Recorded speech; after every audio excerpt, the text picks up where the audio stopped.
एबे आंचलिक पाणीपाग विज्ञान केन्द्र पक्षर एक बड़ खबर सामना आसी। तेबे वर्तमान जहाँ सूचना मिली आसंता 2 दिन राज्य में हालुका वर्षा हेबो। बंगोपसागर राज्य को पवन बहुची। उपकूल और आभ्यंतरण ओडिशा रे कां भां वर्षा होई पारे। दक्षिण ओडिशा रे स्वल्प और मध्यम परिमाणर वर्षा संभावना अछि। पाणीपाग विशेषज्ञ एभली पूर्वानुमान करिसेंति। तेबे आसंतु नजर पकाइबा पाणीपाग विभागर पूर्वानुमान अनुसार आगामी 2 दिन केउं सब जिल्ला रे अधिक वर्षा होबार संभावना रहिछि एवं एहाको नै पाणीपाग विभाग किभली आकलन करिछि से नै भिडियो रे संपूर्ण अपडेट जानिबा। किंतु ता पूर्वरु भिडियो को गोटे लाइक करंतु और भिडियोटी को आपण मानको सांगसाथी मानको अधिक रु अधिक मात्रा शेयर करंतु।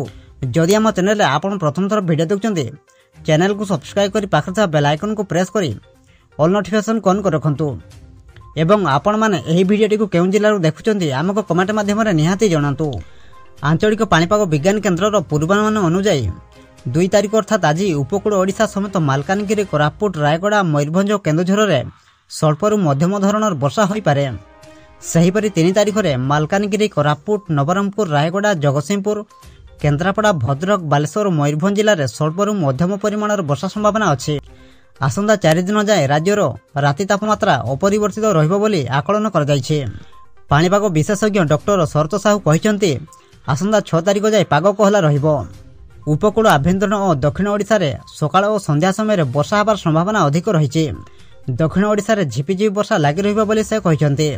गत 24 घंटा मध्य गंजाम चिकिटी रे सर्वाधिक 46 मिलीमीटर वर्षा रेकर्ड करा जायछि।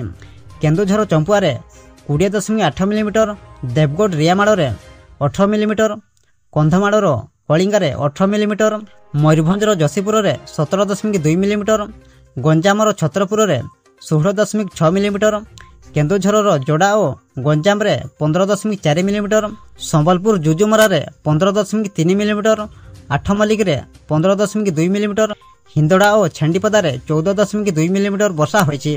रविवार राति रे कोरापुट सबुठारु ठंडा सहर थिला। ब्यूरो रिपोर्ट, जागरण टीवी।